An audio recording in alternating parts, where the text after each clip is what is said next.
ভারতের দুগ্ধ খাতে গাভী লিফটিং মেশিনের ব্যবহার সাম্প্রতিক বছরগুলোতে উল্লেখযোগ্যভাবে বৃদ্ধি পেয়েছে। আধুনিক কৃষি ও দুগ্ধ খামারগুলোতে এই যন্ত্রপাতি এক নতুন যুগের সূচনা করেছে, যেখানে গাভীর যত্ন আরও দক্ষ, নিরাপদ ও শ্রম সাশ্রয়ী হয়েছে। গাভী লিফটিং মেশিন মূলত অসুস্থ, দুর্বল বা চলাফেরায় অক্ষম গাভীকে সহজে এবং নিরাপদে স্থানান্তর বা চিকিৎসার জন্য দাঁড় করাতে সহায়তা করে।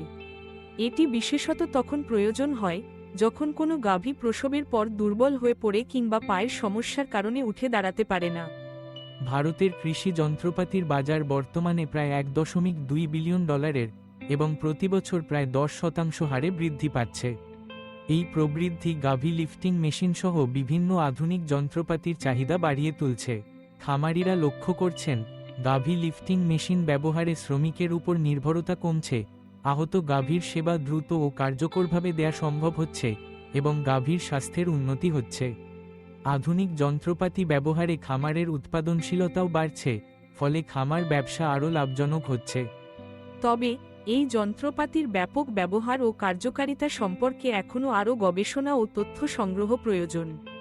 বর্তমানে ভারতের বড় ও মাঝারি আকারের দুগ্ধ খামারগুলোতে গাভী লিফটিং মেশিনের ব্যবহার সবচেয়ে বেশি দেখা যায়।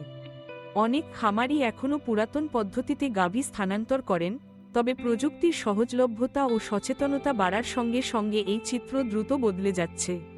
ভারতের বড় কৃষি যন্ত্রপাতি কোম্পানিগুলো, যেমন মাহিন্দ্র অ্যান্ড মাহিন্দ্র, এই খাতে ব্যাপক বিনিয়োগ করছে এবং নতুন প্রযুক্তি বাজারজাত করছে।